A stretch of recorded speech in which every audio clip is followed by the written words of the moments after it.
ನಮಸ್ಕಾರ ವೀಕ್ಷಕರೇ. ನಾವು ಹೀಗೆ ಪ್ರತಿದಿನ ಉಸಿರಾಟವನ್ನ ಮಾಡ್ತೇವೆ. ಆದರೆ ನಾವು ಉಸಿರಾಡ್ತಾ ಇರುವಂತದ್ದು ಗಾಳಿಯನ್ನ ಅಥವಾ ನಿಧಾನವಾಗಿ ನಮ್ಮನ್ನೇ ಕೊಲ್ತಾ ಇರುವಂತಹ ವಿಷವನ್ನ. ಉಸಿರಾಡುವ ಗಾಳಿಯೇ ವಿಷ. ಇದು ಈ ಹೊತ್ತಿನ ಪ್ರೈಮ್ ಸ್ಟೋರಿ. ನಾನು ಗುರುರಾಜ್ ದೇಸಾಯಿ.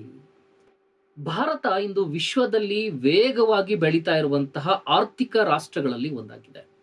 ನಗರಗಳು ವಿಸ್ತರಣೆ ಆಗ್ತಾ ಇದ್ದಾವೆ. ಹೊಸ ಹೊಸ ಹೆದ್ದಾರಿಗಳು ನಿರ್ಮಾಣ ಆಗ್ತಾ ಇದ್ದಾವೆ. ವಾಹನಗಳ ಸಂಖ್ಯೆ ದಿನದಿಂದ ದಿನಕ್ಕೆ ಹೆಚ್ಚುತ್ತಾ ಇದೆ.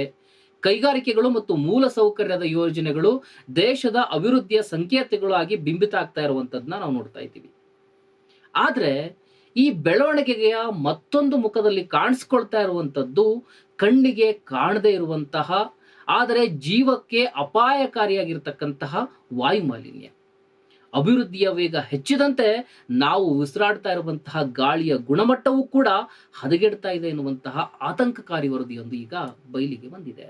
State of India's environment in figures 2026 ವರದಿ ಆತಂಕಕಾರಿ ಅಂಕಿಅಂಶಗಳನ್ನ ಹೊರಹಾಕಿದೆ. 2023ರಲ್ಲಿ ಜಗತ್ತಿನಾದ್ಯಂತ ಸುಮಾರು 79 ಲಕ್ಷ ಜನರು ವಾಯು ಮಾಲಿನ್ಯದಿಂದ ಮೃತಪಟ್ಟಿದ್ದಾರೆ. ಇದರಲ್ಲಿ 20 ಲಕ್ಷಕ್ಕೂ ಹೆಚ್ಚು ಜನ ಭಾರತದಲ್ಲಿ ಸಾವನ್ನಪ್ಪಿದ್ದಾರೆ. ಅಂದ್ರೆ ಜಗತ್ತಿನಲ್ಲಿ ವಾಯು ಮಾಲಿನ್ಯದಿಂದ ಸಂಭವಿಸುವಂತಹ ಪ್ರತಿ 4 ಸಾವುಗಳಲ್ಲಿ ಒಬ್ಬರು ಭಾರತದಲ್ಲಿ ಸಾಯ್ತಾ ಇದ್ದಾರೆ. ವಿಶ್ವದ ಜನಸಂಖ್ಯೆಯಲ್ಲಿ ಭಾರತದ ಪಾಲು 18%. ವಾಯು ಮಾಲಿನ್ಯದಿಂದಾಗಿ ಆಗ್ತಾ ಇರುವಂತಹ ಸಾವುಗಳ ಪ್ರಮಾಣದಲ್ಲಿ ಭಾರತದ ಪಾಲು ಜಗತ್ತಿನಲ್ಲಿ 25% ಹೆಚ್ಚಿರುವಂತದ್ದು ಅತ್ಯಂತ ಆತಂಕಕಾರಿಯಾಗಿರ್ತಕ್ಕಂತಹ ಸಂಗತಿಯಾಗಿದೆ.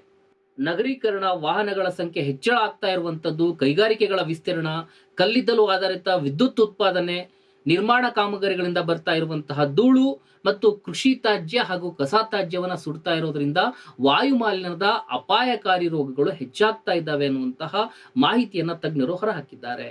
ವಾಯು ಮಾಲಿನ್ಯ ಇವತ್ತು ಕೇವಲ ಪರಿಸರದ ಸಮಸ್ಯೆಯಾಗಿ ಉಳಿದಿಲ್ಲ. ಅದು ಸಾರ್ವಜನಿಕ ಆರೋಗ್ಯ, ಆರ್ಥಿಕತೆ ಮತ್ತು ಸಾಮಾಜಿಕ ನ್ಯಾಯದ ಪ್ರಶ್ನೆಯಾಗಿ ರೂಪಾಂತರಗೊಂಡಿದೆ. ಕಲುಷಿತ ಗಾಳಿಯಿಂದ ಮಕ್ಕಳು ಅಸ್ತಮಾಗೆ ತುತ್ತಾಗ್ತಾ ಇದ್ದಾರೆ. ವೃದ್ಧರು ಉಸಿರಾಟದ ಸಮಸ್ಯೆಗಳಿಂದಾಗಿ ಬಳಲ್ತಾ ಇದ್ದಾರೆ. ಹೃದಯ ಮತ್ತು ಶ್ವಾಸಕೋಶ ಸಂಬಂಧ ಕಾಯಿಲೆಗಳು ಹೆಚ್ಚುತ್ತಾ ಇದ್ದಾವೆ. ಜನರ ಆಯುಷ್ಯ ಕಡಿಮೆ ಆಗ್ತಾ ಇರುವಂತದ್ದು ಮತ್ತು ಆರೋಗ್ಯ ವೆಚ್ಚಗಳು ಏರಿಕೆಯಾಗ್ತಾ ಇರುವಂತದ್ದು ಅಭಿವೃದ್ಧಿಯ ನಿಜವಾದಂತಹ ಬೆಲೆಯನ್ನ ವಾಯು ಮಾಲಿನ್ಯ ಈಗ ನಮ್ಮ ಮುಂದೆ ತೆರೆದಿಟ್ಟಿದೆ. ಅಂದ್ರೆ ಅಭಿವೃದ್ಧಿ ಭಾರತ ಅಂತ ನಾವೇನ್ ಹೇಳ್ತಾ ಇದೀವಲ್ಲ, ಭಾರತ ಅಭಿವೃದ್ಧಿ ಆಗ್ತಾ ಇದೆ ಅಂತೇಳಿ, ನಿಜಕ್ಕೂ ಅಭಿವೃದ್ಧಿಯ ಬೆಲೆ ಎಷ್ಟರ ಪ್ರಮಾಣದಲ್ಲಿ ಇದೆ ಭಾರತದೊಳಗಡೆ ಎನ್ನುವಂಥದ್ದನ್ನ ವಾಯು ಮಾಲಿನ್ಯ ಈಗ ನಮ್ಮ ಕಣ್ಣು ಮುಂದೆ ತೆರೆದಿಟ್ಟಿದೆ. ವಾಯು ಮಾಲಿನ್ಯದ ಪರಿಣಾಮ ಕೇವಲ ಸಾವುಗಳಿಗೆ ಮಾತ್ರ ಸೀಮಿತ ಆಗಿಲ್ಲ. ಅದು ಭಾರತೀಯರ ಆಯುಷ್ಯದ ಮೇಲೂ ಭಾರಿ ಹೊಡೆತವನ್ನ ಕೊಡ್ತಾ ಇದೆ. ಈ ವರದಿಯ ಪ್ರಕಾರ ಒಬ್ಬ ಭಾರತೀಯನ ಸರಾಸರಿಯ ಜೀವಿತಾವಧಿಯ ಸುಮಾರು 3.5 ವರ್ಷಗಳಷ್ಟು ಕಡಿಮೆ ಆಗ್ತಾ ಇದೆ. ಅಂದ್ರೆ ನಾನು 75 ವರ್ಷ ಬದುಕ್ತೀನಿ ಅಂತ ಸರಾಸರಿ ಆಯಸ್ಸು ಇದ್ರೆ ಅದರಲ್ಲಿ ಈಗ 3.5 ವರ್ಷ ಆಯಸ್ಸು ಕಡಿಮೆ ಆಗ್ತಾ ಇದೆ. ಅಂದ್ರೆ 71ರಿಂದ 72 ವರ್ಷಕ್ಕೆ ಭಾರತೀಯನ ಸರಾಸರಿ ಜೀವಿತದ ಆಯಸ್ಸು ಈಗ ಇರುವಂತದನ್ನ ಗಮನಿಸ್ತಾ ಇದ್ದೀವಿ. ಅಂದ್ರೆ ವಾಯು ಮಾಲಿನ್ಯದಿಂದಾಗಿಯೇ 3.5 ವರ್ಷಗಳಷ್ಟು ನಮ್ಮ ಆಯಸ್ಸು ಇಲ್ಲಿ ಕಡಿಮೆ ಆಗ್ತಾ ಇರುವಂತದನ್ನ ನಾವು ಇಲ್ಲಿ ಗಮನಿಸಬೇಕಾಗಿದೆ.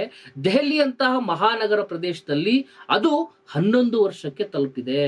ಅಂದ್ರೆ ದೆಹಲಿಯಲ್ಲಿರ್ತಕ್ಕಂಥ ಜನರ ಸರಾಸರಿ ಆಯಸ್ಸಿನ ವಯಸ್ಸಿಗೆ ಹೋಲಿಕೆಯನ್ನ ಮಾಡಿದ್ರೆ 11 ವರ್ಷ ಅವರ ಆಯಸ್ಸು ಈಗ ಕಡಿಮೆ ಆಗ್ತಾ ಇದೆ ಅಂತೇಳಿ ಅಂದಾಜನ್ನ ಮಾಡಲಾಗಿದೆ.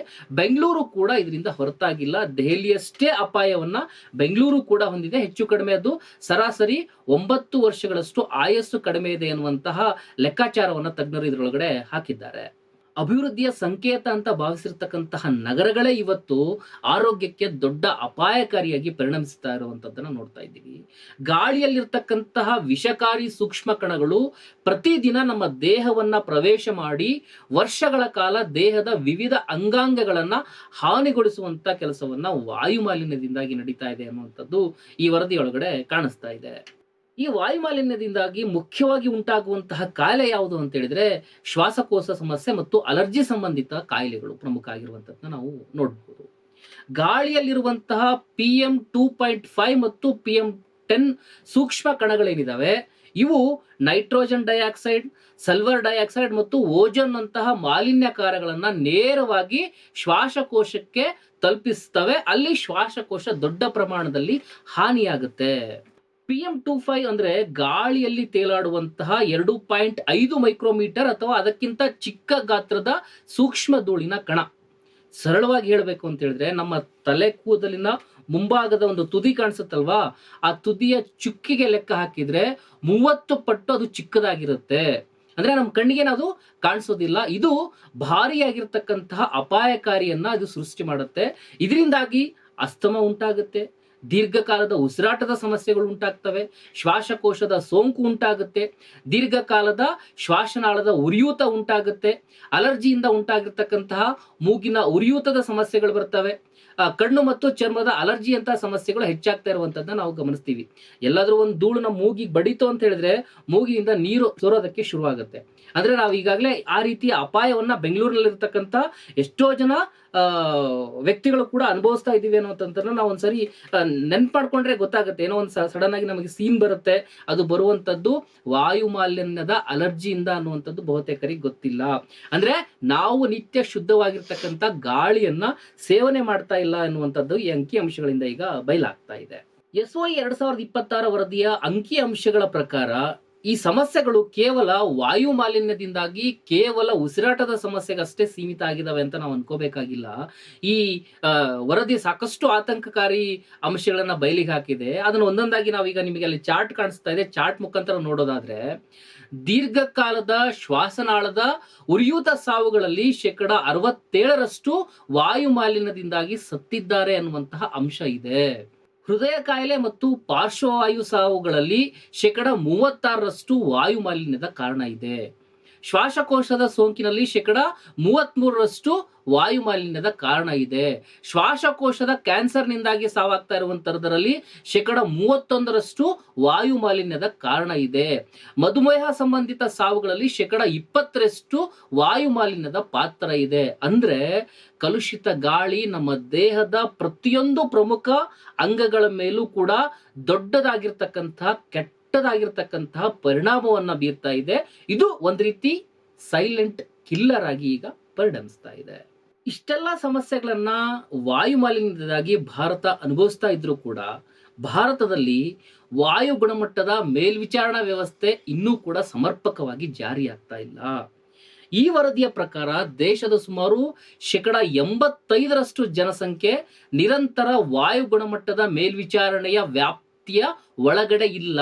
ಅಂದ್ರೆ 85% ಜನ ಈ ವಾಯು ಗುಣಮಟ್ಟದ ಮೇಲ್ವಿಚಾರಣೆ ಅಂತ ನಾವೇನ್ ಕರಿತೀವಿ ಇದ್ರೊಳಗಡೆ ಅವರು ಒಳಪಟ್ಟಿಲ್ಲ, ಇದರಿಂದ ಅವರು ಹೊರಗಡೆ ಇದ್ದಾರೆ ಅನ್ನುವಂಥದ್ದು. ಸುಲಭವಾಗಿ ಹೇಳೋದಾದ್ರೆ, ಬೆಂಗಳೂರಿನೊಳಗಡೆ ಬಹಳಷ್ಟು ಕಡೆಗಳಲ್ಲಿ ಒಂದಿಷ್ಟು ವಾಯು ಗುಣಮಟ್ಟದ ಮೀಟರ್ಗಳನ್ನ ಹಾಕಿದ್ದಾರೆ. ಎಲ್ಲೋ ಕೆಲವೊಂದಿಷ್ಟು ಸರ್ಕಲ್ಗಳಲ್ಲಿ ಅದು ನಿಮಗೆ ಕಾಣಿಸುತ್ತೆ. ಆದ್ರೆ ಎಲ್ಲಾ ಕಡೆಗಳಲ್ಲೂ ಅದು ಜಾರಿಯಾಗಿದೆಯಾ ನಮ್ಮ ಕರ್ನಾಟಕದಲ್ಲಿ? ನಂತರ ನಾವು ಭಾರತಕ್ಕೆ ಹೋಗೋಣ ಅಂತ, ಕರ್ನಾಟಕದಲ್ಲಿ ಅದು ಎಲ್ಲಾ ಕಡೆಗಳಲ್ಲೂ ಜಾರಿಯಾಗಿದೆಯಾ? ದೊಡ್ಡ ನಗರಗಳು ಅಂತ ಕರೆಸ್ಕೊಳ್ತಾ ಇರುವಂತ ಎಲ್ಲಾ ನಗರಗಳಲ್ಲೂ ಅದು ಜಾರಿಯಾಗಿದೆಯಾ? ಬೆಂಗಳೂರಲ್ಲಿ ಅದೆಲ್ಲ ಕಡೆಗಳಲ್ಲೂ ಕೂಡ ಇದೆಯಾ ವಾಯು ಗುಣಮಟ್ಟದ ಮಾಪನ ಅನ್ನುವಂಥದ್ದನ್ನ ಗಮನಿಸಿದ್ರೆ ಎಲ್ಲೂ ಕೂಡ ಇಲ್ಲ ಅನ್ನುವಂಥದ್ದು ಸ್ಪಷ್ಟವಾಗಿ ಗೊತ್ತಾಗ್ತಾ ಇದೆ. ಹಾಗಾಗಿ ಇದರಿಂದಾಗಿ ಎಷ್ಟು ಪ್ರಮಾಣದ ಗುಣಮಟ್ಟದ ಗಾಳಿನ ನಾವು ಸೇವನೆ ಮಾಡ್ತಾ ಇದ್ದೀವಿ, ಎಷ್ಟು ಪ್ರಮಾಣದ ಕೆಟ್ಟ ಗಾಳಿಯನ್ನ ಸೇವನೆ ಮಾಡ್ತಾ ಇದ್ದೀವಿ, ಇದಕ್ಕೆ ಯಾವ ರೀತಿಯಾಗಿರ್ತಕ್ಕಂಥ ಮುನ್ನೆಚ್ಚರಿಕೆ ಕ್ರಮಗಳನ್ನ ತೆಗೆದುಕೊಳ್ಬೇಕು ಅನ್ನುವಂಥದ್ದನ್ನ ಜಡ್ಜ್ ಮಾಡ್ಲಿಕ್ಕೆ ಸಾಧ್ಯ ಆಗ್ತಾ ಇಲ್ಲ. ಹಾಗಾಗಿ ಆ ನಿಟ್ಟಿನೊಳಗಡೆ ಸರ್ಕಾರಗಳು ಒಂದಿಷ್ಟು ಆಲೋಚನೆಯನ್ನ ಮಾಡಬೇಕಾಗಿದೆ.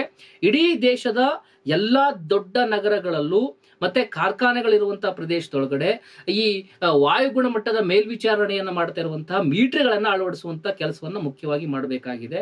ಇದು ಮಹಾನಗರದ ಕೆಲಸ. ಆದ್ರೆ ಗ್ರಾಮೀಣ ಪ್ರದೇಶದಲ್ಲಿ ಇದ್ರ ಬಗ್ಗೆ ಏನು ಅಂತಾನೆ ಗೊತ್ತಿಲ್ಲ ಜನರಿಗೆ. ವಾಯು ಗುಣಮಟ್ಟದ ಮಾಪನ ಅಥವಾ ವಾಯು ಗುಣಮಟ್ಟದ ಮೇಲ್ವಿಚಾರಣಾ ಮೀಟರ್ ಅನ್ನುವಂಥದ್ದು ಇದೆಯಾ ಅನ್ನುವಂಥದ್ದು ಗ್ರಾಮೀಣ ಭಾಗದಲ್ಲಿ ಇರ್ತಕ್ಕಂಥ ಜನರಿಗೆ ಗೊತ್ತಿಲ್ಲ. ಅದರಲ್ಲೂ ಸಣ್ಣ ಪುಟ್ಟ ಪಟ್ಟಣಗಳೇನಿದಾವೆ ಮತ್ತೆ ಕೈಗಾರಿಕಾ ವಲಯಗಳಲ್ಲಿ ಜನ ಏನು ವಾಸ ಮಾಡ್ತಾ ಇದ್ದಾರೆ, ಇವರು ದಿನನಿತ್ಯ ಕಲುಷಿತವಾಗಿರ್ತಕ್ಕಂತಹ ಗಾಳಿಯನ್ನ ಉಸಿರಾಡ್ತಾ ಇದ್ದಾರೆ ಅನ್ನುವಂತಹ ನಿಖರ ಮಾಹಿತಿ ಅವರುಗಳಿಗಿಲ್ಲ. ಈಗ ಉದಾಹರಣೆಗಾಗಿ ಹೇಳೋದಾದ್ರೆ, ಕೊಪ್ಪಳದಲ್ಲಿ ದೊಡ್ಡ ಹೋರಾಟ ನಡೀತಾ ಇದೆ. ಅಲ್ಲಿ ಕೊಪ್ಪಳದ ಸುತ್ತಮುತ್ತ ಇರುವಂತಹ ಕಾರ್ಖಾನೆಗಳು ಕಲುಷಿತ ಗಾಳಿಯನ್ನ, ಕಲುಷಿತ ಹೊಗೆಯನ್ನ ಬಿಡ್ತಾ ಇದ್ದಾವೆ. ಇದರಿಂದಾಗಿ ನಮಗೆ ಆರೋಗ್ಯ ಸಮಸ್ಯೆ ಉಂಟಾಗ್ತಾ ಇದೆ ಅನ್ನುವಂಥದ್ದನ್ನ ಅವ್ರು ಹೇಳ್ತಾ ಇದ್ದಾರೆ. ಕೊಪ್ಪಳದಲ್ಲಿಯ ವೈದ್ಯರ ವರದಿಯ ಪ್ರಕಾರ ಅಲ್ಲಿ ಬಹುತೇಕರಿಗೆ, ಅಂದ್ರೆ ಹೆಚ್ಚು ಕಡಿಮೆ ಅಲ್ಲಿ ಯಾರೆಲ್ಲ ದಿನಂಪ್ರತಿ ಆಸ್ಪತ್ರೆಗೆ ಬರ್ತಾರೆ ಅದರಲ್ಲಿ ಹೆಚ್ಚು ಕಡಿಮೆ 2ರಿಂದ 3 ಜನ ಶ್ವಾಸಕೋಶದ ಸಮಸ್ಯೆಯನ್ನು ಎದುರಿಸ್ತಾ ಇರ್ತಕ್ಕಂತಹ ರೋಗಿಗಳೇ ಇದ್ದಾರೆ ಅನ್ನುವಂಥದ್ದನ್ನ ವೈದ್ಯರಲ್ಲಿರ್ತಕ್ಕಂಥ ವೈದ್ಯರು ಬಹಿರಂಗಪಡಿಸಿದ್ದಾರೆ. ಆ ಕೈಗಾರಿಕೆಗಳಿರುವಂತಹ ಸುತ್ತಮುತ್ತ ಪ್ರದೇಶದೊಳಗಡೆ ಗೋಡೆಯನ್ನ ಮುಟ್ಟಿದ್ರೆ ನಾವು ಯಾವ ಬೆರಳಿಂದ ಮುಟ್ಟಿದ್ರೆ ಆ ಮಾರ್ಕ್ ಕೂಡ ಅಲ್ಲಿ ಮೂಡುತ್ತೆ. ನೀವು ಇದೇ ರೀತಿ ಹಸ್ತದ ಸಿಂಬಲ್ ಹಾಕಿದ್ರೆ ಹಸ್ತದ ಸಿಂಬಲ್ ಮೂಡುತ್ತೆ. ನಾವೇನಾದ್ರೂ ಬರೆದ್ರೆ ನಮ್ಮ ಅಕ್ಷರಗಳು ಕೂಡ ಅದರೊಳಗಡೆ ಬರೆಯುವಂತ ಧೂಳು ಅಥವಾ ಆ ರೀತಿಯಾಗಿರ್ತಕ್ಕಂಥ ಕಲುಷಿತ ವಾತಾವರಣ ಆ ಪ್ರದೇಶದಲ್ಲಿ ಇದೆ. ಇದು ಕೊಪ್ಪಳದ ಒಂದು ಉದಾಹರಣೆ, ಯಾಕಂದ್ರೆ ಅಲ್ಲಿ ಹೋರಾಟ ನಡೀತಾ ಇರೋದ್ರಿಂದ ಆ ವಿಚಾರವನ್ನು ನಾನು ಪ್ರಸ್ತಾಪ ಮಾಡಿದೆ. ಮಂಗಳೂರಲ್ಲೂ ಕೂಡ MRPL ಏನಿದೆ ಅದು ಕೂಡ ಇದೇ ರೀತಿಯಾಗಿರ್ತಕ್ಕಂತಹ ಒಂದು ಹೊಗೆಯನ್ನ ಬಿಡ್ತಾ ಇರುವಂತದ್ರ ವಿರುದ್ಧ ಅಲ್ಲಿರ್ತಕ್ಕಂಥ DYFI ಸಂಘಟನೆ, ಬೇರೆ ಬೇರೆ ಸಂಘಟನೆಗಳು ಕೂಡ ಹೋರಾಟವನ್ನ ಮಾಡಿರುವಂತದ್ದು ಗಮನಿಸ್ತಾ ಇದ್ದೀವಿ. ಹಾಗಾಗಿ ಈ ರೀತಿ ಕಾರ್ಖಾನೆಗಳು ಹೊಗೆಯನ್ನ ಬಿಡ್ತಾ ಇದ್ರೆ, ನಿತ್ಯ ಆ ಕಲುಷಿತ ಗಾಳಿಯನ್ನ ಸೇವನೆ ಮಾಡ್ತಾ ಇದ್ರೆ ಅವರ ಆರೋಗ್ಯದ ಮೇಲೆ ಯಾವ ರೀತಿಯಾಗಿರ್ತಕ್ಕಂಥ ಪರಿಣಾಮವನ್ನ ಬೀರುತ್ತೆ ಅನ್ನುವಂಥದ್ದನ್ನ ಸರ್ಕಾರಗಳು ಅರ್ಥ ಮಾಡ್ಕೊಳ್ಬೇಕಾಗಿದೆ. ಹಾಗಾಗಿ ಒಂದು ಪರಿಣಾಮಕಾರಿ ನೀತಿಯನ್ನ ರೂಪಿಸಲಿಲ್ಲ ಅಂತ ಹೇಳಿದ್ರೆ ಜನರ ಆರೋಗ್ಯ ಇನ್ನಷ್ಟು ಹದಗೆಟ್ಟು ಹೋಗುತ್ತೆ ಅನ್ನುವಂಥದ್ದನ್ನ ಸರ್ಕಾರಗಳು ಇಲ್ಲಿ ಅರ್ಥ ಮಾಡ್ಕೋಬೇಕಾಗಿದೆ. ಅಭಿವೃದ್ಧಿ ಅಂತ ಹೇಳಿದ್ರೆ GDP ಏರಿಕೆ ಅಂತ ನಾವು ಅನ್ಕೊಂಡ್ಬಿಟ್ಟಿದ್ದೀವಿ. GDP ಒಂದ್ಸಾರಿ ಏರುತ್ತೆ, ಒಂದ್ಸಾರಿ ಇಳಿಯುತ್ತೆ. ಅದರ ಏರು ಇಳಿತದ ಕ್ರೆಡಿಟ್ಗಳನ್ನ ಆ ಸಂದರ್ಭದೊಳಗಡೆ ಯಾವ ಸರ್ಕಾರಗಳ ಆಳ್ವಿಕೆಯನ್ನ ಮಾಡ್ತಿರ್ತವೆ ಅವ್ರ ಅದರ ಹೊಣೆಯನ್ನ ಹೊತ್ಕೋಬೇಕಾಗತ್ತೆ.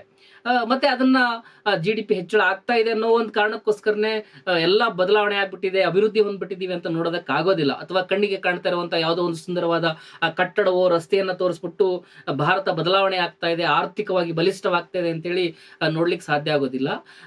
ಇದು ನಿಜಕ್ಕೂ ನಮಗೆ ಏನ್ ಸಮಸ್ಯೆಯನ್ನ ಸೃಷ್ಟಿ ಮಾಡ್ತಾ ಇದೆ ಅನ್ನುವಂಥದ್ದನ್ನ ಮುಖ್ಯವಾಗಿ ಅರ್ಥ ಮಾಡ್ಕೊಳ್ಬೇಕಾಗಿದೆ. ಅಂದ್ರೆ ಹೆಚ್ಚುತ್ತಾ ಇರುವಂತ ವೆಹಿಕಲ್ಗಳ ಸಂಖ್ಯೆ ಹೆಚ್ಚುತ್ತಾ ಇದೆ, ಬಹಳಷ್ಟು ಜನ ಕಾರುಗಳನ್ನ ಖರೀದಿ ಮಾಡ್ತಾ ಇದ್ದಾರೆ, ದಿನಂಪ್ರತಿ ಬೈಕ್ಗಳನ್ನ ಖರೀದಿ ಮಾಡ್ತಾ ಇದ್ದಾರೆ, ಆರ್ಥಿಕತೆ ಡೆವಲಪ್ ಆಗ್ತಾ ಇದೆ ಅಂತ ಸುಮ್ಮನೆ ಇಷ್ಟಕ್ಕೆ ನೋಡಿ ಕೂತ್ಕೊಂಡ್ಬಿಡೋದಲ್ಲ ನಾವು. ಆದ್ರೆ ನಾವು ಉಸಿರಾಟ ಮಾಡುವಂತಹ ಗಾಳಿಯ ಗುಣಮಟ್ಟವೂ ಕೂಡ ಅಭಿವೃದ್ಧಿಯ ಪ್ರಮುಖ ಸೂಚ್ಯಂಕವಾಗಬೇಕಾಗಿದೆ.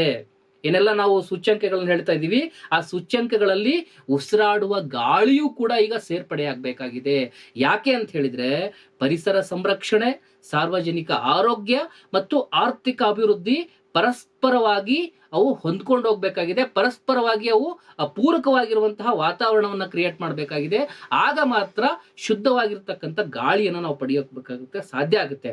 ಗಾಳಿ ಈಗ ನಮಗೆ ಶುದ್ಧವಾಗಿರ್ತಕ್ಕಂತಹ ಗಾಳಿ ನಮ್ಮ ಮೂಲಭೂತ ಹಕ್ಕ ಆಗ್ಬೇಕು ಅನ್ನುವಂಥದ್ದನ್ನ ಸರ್ಕಾರಗಳು ಪರಿಗಣನೆಗೆ ತೆಗಬೇಕು.